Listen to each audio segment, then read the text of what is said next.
और Bharat literature festival ने एक अच्छा काम किया है। परमात्मा की कृपा से जो घटना घटित हुई वो दुर्भाग्यपूर्ण थी और पीड़ादायक थी। वो भी ना घटित होती यदि थोड़ी सी सावधानी और हो जाती तो।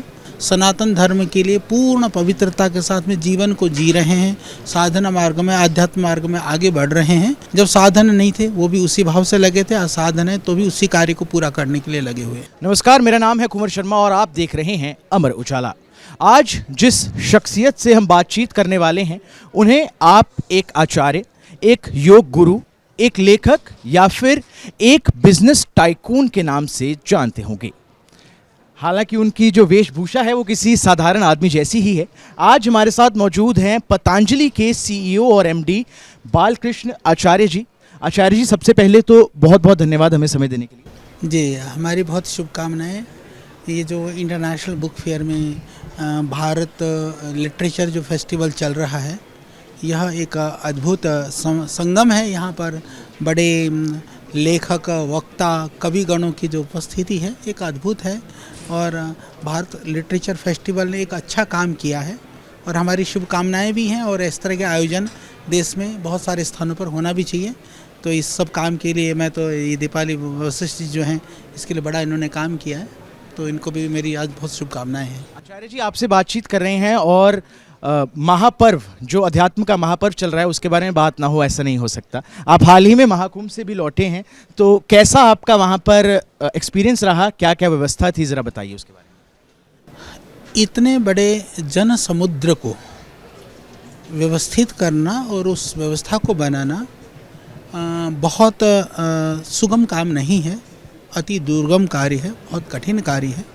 उस कार्य को माननीय योगी जी ने, पूरी टीम ने और केंद्रीय सरकार का भी, माननीय प्रधानमंत्री जी का भी एक उसके अंदर एक दृष्टि और उनकी भी विजन और उनकी भी सहृदयता रही, तो इतना बड़ा आयोजन हो पाया। और वो आयोजन भी परमात्मा की कृपा से जो घटना घटित हुई वो दुर्भाग्यपूर्ण थी और पीड़ादायक थी। वो भी ना घटित होती यदि थोड़ी सी सावधानी और हो जाती तो। पर फिर भी जितना बड़ा आयोजन हुआ है उसको शब्दों में नहीं वर्णन किया जा सकता। आचार्य जी, इस बार का जो महाकुंभ है वो अध्यात्म के साथ साथ युवाओं के बीच में वायरल आईआईटी बाबा या वायरल साध्वी, इनके कारण भी एक आकर्षण का केंद्र बना हुआ है। तो क्या आपको लगता है कि जो आज का युवा है वो महाकुंभ के असली अस्तित्व से, असली जो उसका मीनिंग है उससे भटक गया है? ये तो मीडिया वालों के कारण से हैं, वो मीडिया के द्वारा ही प्रचारित और प्रसारित हैं। ऐसे बहुत सारे आईआईटियंस हैं, बहुत सारे युवा और युवतियां हैं, साधु हैं, महात्मा हैं। इतना ही नहीं, विदेशों के भी हजारों युवक और युवतियां सनातन धर्म के लिए पूर्ण पवित्रता के साथ में जीवन को जी रहे हैं, साधना मार्ग में, आध्यात्म मार्ग में आगे बढ़ रहे हैं। तो सबका प्रचार होना चाहिए, उन लोगों का भी होना चाहिए। पर जब हम टारगेट करके एक दो लोगों को ही वो करने जाते हैं तो जो उसका जो व्यापक अर्थ है, उसकी जो व्यापक महत्ता है, वो कहीं ना कहीं सबके बीच में नहीं आ पाती है। आचार्य जी, आपसे बात कर रहे हैं और पतंजलि के बारे में बातचीत ना हो ऐसा तो बिल्कुल भी नहीं हो सकता। तो मैं आपसे ये पूछना चाहता हूँ कि सिर्फ 3,000 रुपये, मात्र 3,000 रुपये आपके पास थे, आपने पतंजलि जैसा इतना बड़ा महाब्रांड आपने शुरू किया, उसके पीछे की सोच क्या थी उस समय? सोच जनसेवा, योग, आध्यात्म को, आयुर्वेद को किस तरह से हम आगे बढ़ा सकते हैं, यही सोच तब थी, यही सोच आज है। जब साधन नहीं थे वो भी उसी भाव से लगे थे, असाधन है तो भी उसी कार्य को पूरा करने के लिए लगे हुए हैं। आचार्य जी, बाजार में एफएमसीजी के कई और भी ब्रांड हैं, लेकिन ऐसा कैसे हुआ कि पतंजलि इतने कम समय में इतने दिग्गज और इतने पुराने ब्रांड्स को compete कर रहा है और उनसे भी आगे बढ़ रहा है? क्या उसके पीछे एक विशेषता रही? संकल्प और नियत।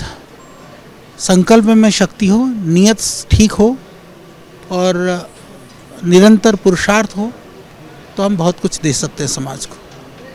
इसके साथ ही मैं आपसे ये भी पूछना चाहूँगा कि आजकल जो आज का युवा है वो सोशल मीडिया की रील्स देख के, वीडियोस देख के, या फिर कई जिम ट्रेनर्स उनको कहते हैं कि बॉडी बनानी है तो सप्लीमेंट ले लो, इस तरह के सप्लीमेंट, उस तरह के सप्लीमेंट कई बाज़ार में चल रहे हैं। तो आप को क्या लगता है कि बॉडी बनाने के लिए, एक फिट शरीर रखने के लिए आपको ये प्रोटीन या फिर जो अपने सप्लीमेंट्स चलते हैं, क्या वो ज़रूरी हैं? सप्लीमेंट्स की ज़रूरत नहीं है। जो वे प्रोटीन वगैरह है सब वो तो छाछ का ही निकला हुआ होता है। यदि आप दूध, घी का सेवन करते हैं शुद्ध आहार का सेवन करते हैं या प्रोटीन वगैरह के लिए भी जैसे सोयाबीन वगैरह है, इस तरह की चीज़ों का सेवन करते हैं तो शरीर को आप स्वस्थ भी रख सकते हैं और फिटनेस को भी बढ़िया रख सकते हैं। इसी पर मैं एक सवाल और पूछना चाहूँगा कि वे प्रोटीन की भी बात हुई, हाल ही में पतंजलि ने भी अपना एक वे प्रोटीन मार्केट में लॉन्च किया है, तो वो कैसे दूसरे प्रोटीन से अलग है और क्या वो सप्लीमेंट ठीक है? हम लोगों ने सप्लीमेंट के रूप में कोई सारी नेचुरल चीज़ों को ही हमने सामने किया है और हम लोगों ने प्रोटीन के लिए भी अभी हमने प्लांट बेस्ड प्रोटीन को हमने पहली बार लॉन्च किया है। प्रायः प्रोटीन की बात होती है तो लोग एनिमल बेस्ड प्रयोग करते थे, तो जो शाकाहारी या शाकाहार से भी आगे यदि मैं बात करूं, जो आजकल वीगन जो एक शब्द प्रयोग होता है, वो लोग भी उसको प्रयोग कर सकते हैं और बहुत ही गुणवत्ता युक्त है, सस्ता भी है और हानिप्रद भी नहीं है।